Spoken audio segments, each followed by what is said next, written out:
Gawa tayo ng corn flour.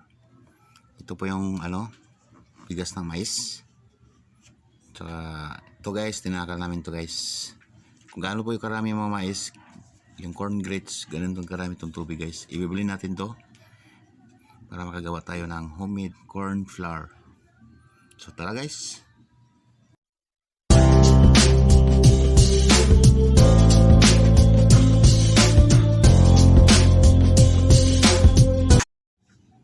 Ngayon guys, lalagyan natin itong bigas na mais natin guys. Ayan. Kaya lalagyan natin itong tubig.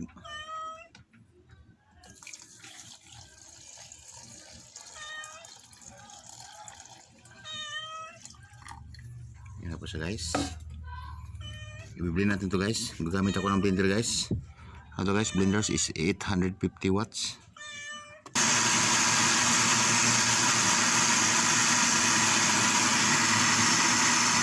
Pakasan natin ito guys.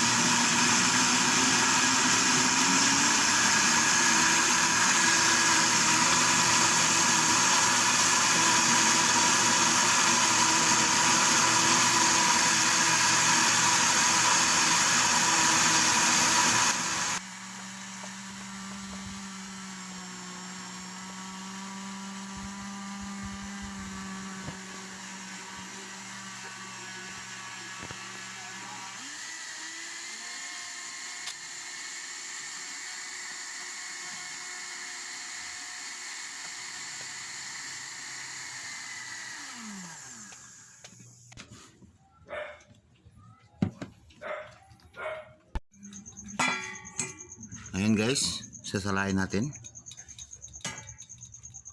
Ito po.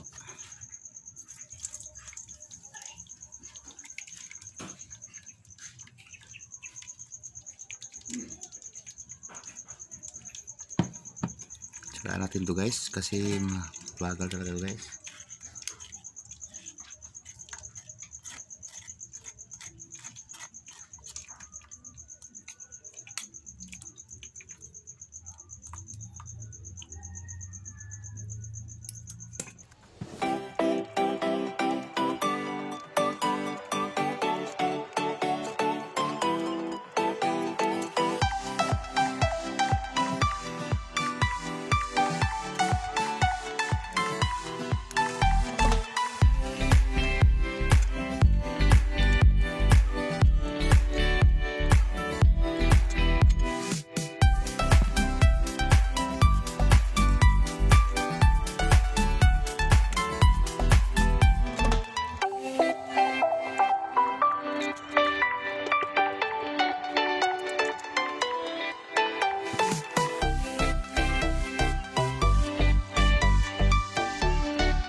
Guys, ito na po yung ano natin, corn flour.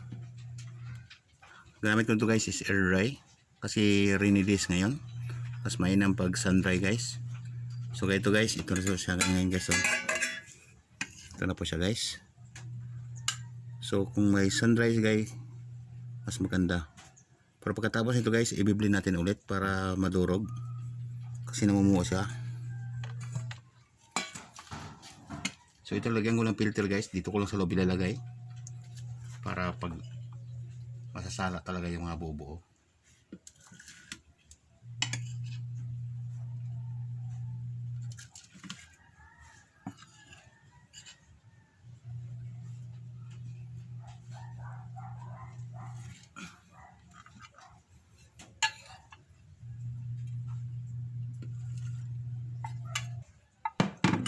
Takpan natin ito guys.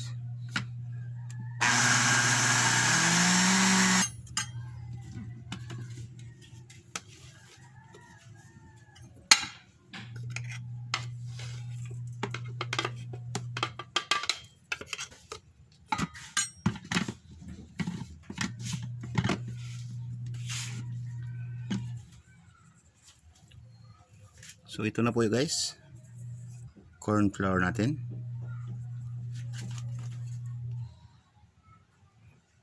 Thank you for watching guys. See you in my next vlog. Have a blessed day everyone.